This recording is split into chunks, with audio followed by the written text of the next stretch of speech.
Juga telah mencabuli anak kandungnya yang berusia 5 tahun.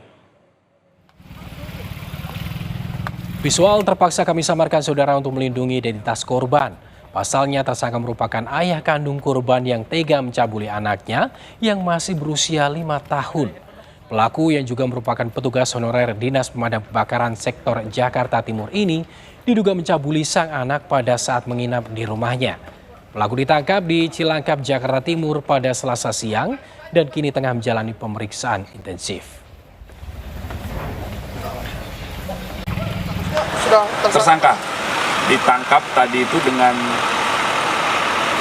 terlebih dahulu dilakukan gelar perkara,